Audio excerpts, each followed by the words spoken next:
किसी हमनशी से निकलेगा, हमारे पांव का कांटा हम ही से निकलेगा। न हम सफर न किसी हमनशी से निकलेगा, हमारे पांव का कांटा हम ही से निकलेगा। वतन की रेत मुझे एड़ियां रगड़ने दे, मुझे यकीन है पानी यहीं से निकलेगा। बिहार है, ये उड़ती हुई चिड़िया के पर पहचान लेता है। इसे गुजरात के व्यापारी नहीं चलाएंगे, बल्कि इसे बिहारी चलाएंगे। ये बताने का चुनाव है साथियों। और आज आपसे मुलाकात के लिए आया हूं और ये कहने आया हूं कि कॉमरेड महबूब आलम साहब आपके अपने हैं, आपके घर के हैं। पिछले 35-40 साल से जो इनकी खिदमत वाली जिंदगी है उसको आपने देखा है, लेकिन इस बीच कुछ नए नए बरसाती मेहमान आए हैं। एक पूरी वसूली गैंग है और उस गैंग का जो कलेक्शन एजेंट है वो आपके बीच में घूम घूम करके कह रहा है कि नहीं, महबूब साहब से तो सवाल पूछना है, महबूब साहब से तो सवाल पूछना है।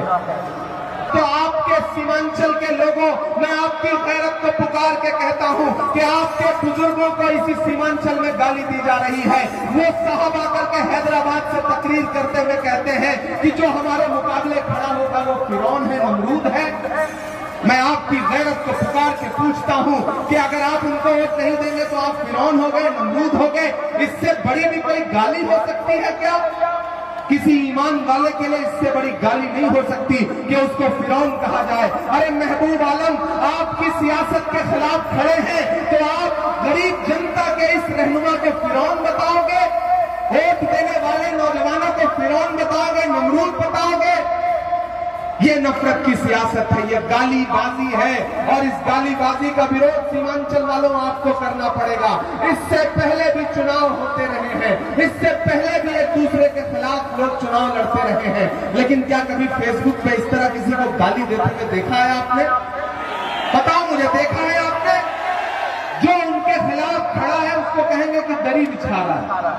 यही कहते हैं ना कि दरी बिछाने वाली गैंग है। अरे आप तेलंगाना में हमारी सरकार है, हमारे कैंडिडेट के खिलाफ कैंडिडेट ना उतार करके आप उसके लिए वोट मांग रहे हो, तो इसका मतलब आप वहां कांग्रेस की दरी बिछा रहे हो। बिछा रहे हो या नहीं बिछा रहे हो? अदावत है, सियासत है, परिंदा है, शिकारी है। अदावत है, सियासत है, परिंदा है, शिकारी है, मगर इन सारी चीजों पर मोहब्बत अब भी भारी है। भरोसा दिलाओ मुझे, भरोसा दिलाओ मुझे, महागठबंधन जिंदाबाद, महागठबंधन जिंदाबाद, महागठबंधन जिंदाबाद, महबूब आलम जिंदाबाद।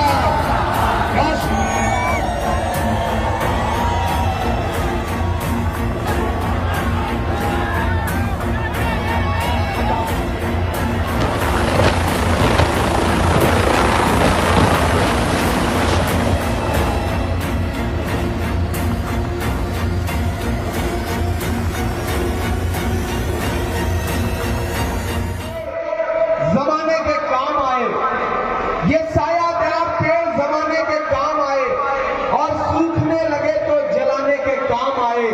कच्चा समझ के बेच न देना मकान को, शायद कभी ये सर को छुपाने के काम आए। मेरे भाई, एक शख्स जो पूरी सादगी के साथ, मैंने दिल्ली में बैठ करके, इलाहाबाद में बैठ करके जब भी बलरामपुर के एमएलए की तस्वीर देखी तो ये देखा कि एक आदमी अपनी गोद में बच्चों को उठाए लोगों के बीच में, कभी स्टेशन पर बैठा हुआ तो कभी हाट में बैठा हुआ, चाय की दुकानों पर भूजा खा रहा है, बनता भात खा रहा है। ऐसा लगता ही नहीं कि ये एमएलए है, ऐसा लगता है कि जैसे आपके बीच में कोई आपका बेटा है, आपका भाई है, आपके परिवार का हिस्सा है। और आज कुछ नए लोग आए हैं, आपको गुलाबी उर्दू में समझा रहे हैं कि क़यादत खड़ी करो। मुझे बताओ मेरे भाई कि जब पहले से ही महबूब आलम यहां पे क़यादत कर रहे हैं तो महबूब आलम को हरा के कौन सी क़यादत खड़ी करना चाहते हैं? तेलंगाना में इसी 11 तारीख को, आज यहां जिस दिन वोटिंग हो रही होगी बलरामपुर वालों, उसी 11 तारीख को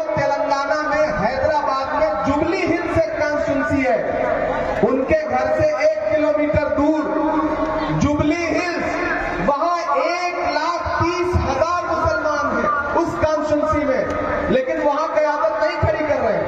वहां कांग्रेस के हमारे कैंडिडेट नवीन यादव के लिए घर घर दामन फैला करके साहब जाके वोट मांग रहे हैं, लेकिन बलरामपुर में आकर के कह रहे हैं कि यहां क़यादत खड़ी करना है।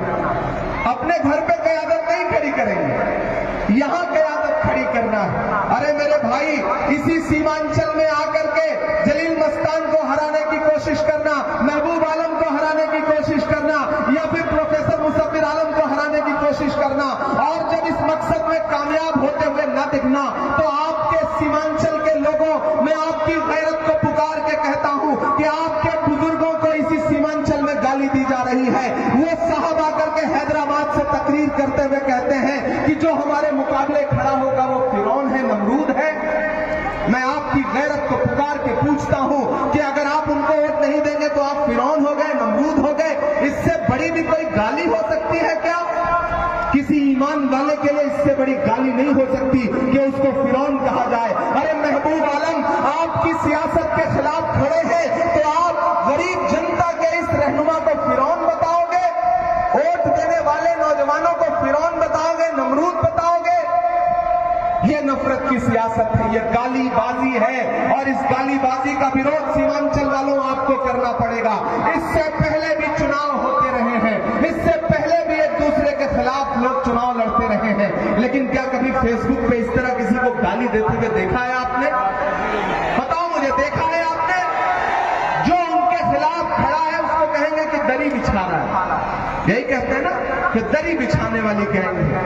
अरे आप तेलंगाना में हमारी सरकार है, हमारे कैंडिडेट के खिलाफ कैंडिडेट ना उतार करके आप उसके लिए वोट मांग रहे हो, तो इसका मतलब आप वहां कांग्रेस की दरी बिछा रहे हो। बिछा रहे हो या नहीं बिछा रहे हो? अदावत है, सियासत है, परिंदा है, शिकारी है।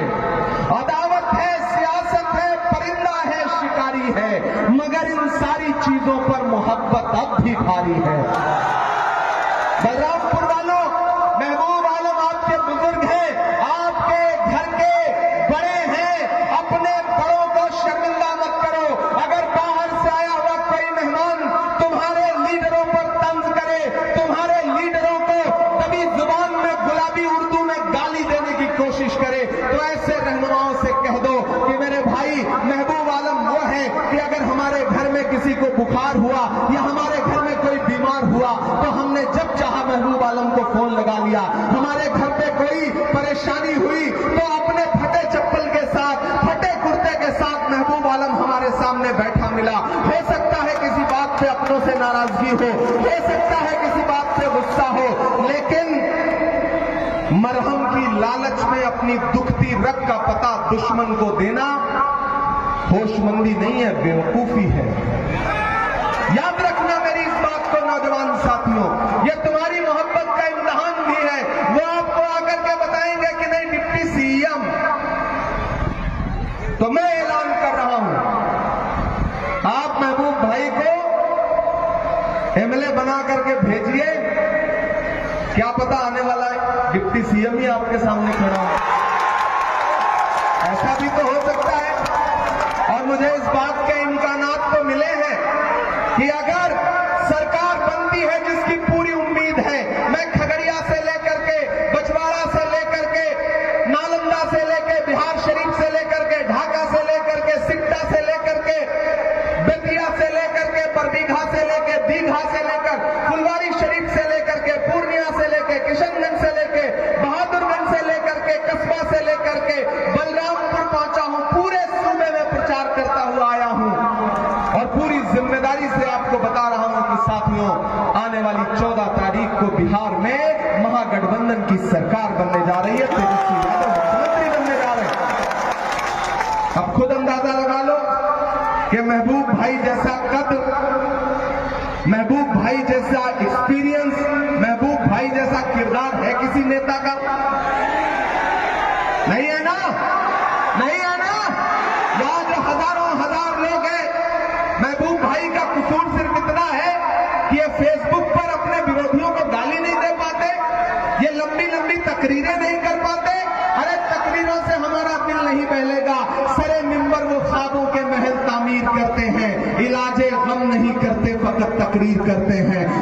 तकरीरें अपने पास रखिए। ये बलरामपुर के बुजुर्ग, इन्होंने देखा है महबूब आलम साहब के माथे की पेशानी की झुर्रियां देखा है लोगों ने। इनको इनकी झुर्रियों का दर्द पता है। इनको ये भी पता है कि महबूब आलम के पैरों में जो बिवाई फटी है वो आवाम के लिए सड़कों पर चलते हुए फटी है, आवाम के सुख दुख में खड़े रहने वजह से फटी है। मेरे भाई, अपनों से अगर थोड़ी बहुत शिकायत हो तो क्या करोगे? भाजपा के सहयोगियों को जितवा दोगे? ऐसा करोगे? तो याद रखना मेरी इस बात को कि मुझे राहुल जी ने, तेजस्वी जी ने, दीपांकर भट्टाचार्य जी ने, मुकेश जी ने, आईपी गुप्ता जी ने, सबने कहा कि इमरान भाई महबूब आलम जब असेंबली में खड़े होते हैं तो वो दिखते बड़े सीधे साधे हैं, लेकिन जब बोलना शुरू करते हैं ना तो अच्छे अच्छे सम्राट चौधरी का मुरेठा खुल जाता है। ये है महबूब आलम। इसलिए महबूब आलम का जीत करके असेंबली पहुंचना बहुत जरूरी है। और बलरामपुर वालों, इमरान प्रतापगढ़ी हूं मैं, आपकी आवाज बन करके हिंदुस्तान की सड़कों से लेकर के संसद तक बोलता रहता हूं, बिना हाकिम से डरे हुए बोलता हूं। खुदा ने जब मुझे शायरी की सलाहियत दी तो मैंने महबूबा के जुल्फ और आंचल पर शेर नहीं कहे, बल्कि नजीब की मां के आंसुओं के लिए नज्म पढ़ी, मैंने फलस्तीन के लिए नज्म पढ़ी, मैंने लोगों के दर्द गुनगुनाए। मुझे भी गाली दी जाती है, मुझको भी गाली देते हैं और कहते हैं कि नहीं नहीं ये तो सेकुलरिज्म की बात करता है। अरे मेरे भाई, मुल्क जिस मुहाने पर खड़ा है, सब समाजों को साथ लेकर के चलने की जरूरत है। यही तो भाजपा चाहती है कि एक तरफ 80% लोग खड़े हो जाएं, एक तरफ 20% लोग खड़े हो जाएं, दोनों की दुकान चलती रहे और इसमें जो अमन पसंद लोग हैं वो परेशान हो जाएं। इसलिए अपने दानिश्वर लोगों से, इस शहर के, इस गांव के, इस कस्बे के पढ़े लिखे लोगों से, नौजवानों से, माओ बहनों से ये कहना चाहता हूं कि ये लड़ाई सिर्फ एक विधायक हराने जिताने की नहीं है। पिछली बार जीते तो थे 5 विधायक, 4 चले गए, बाद में 4 चले गए आरजेडी के साथ। तो ये कयादत खड़ी करने का जो नारा है वो इस बार नहीं चलने वाला सीमांचल में। बलरामपुर वालों, महबूब भाई को जिता करके असेंबली पहुंचाइए। मैंने कहा ना, क्या पता डिप्टी सीएम ही आपके सामने खड़ा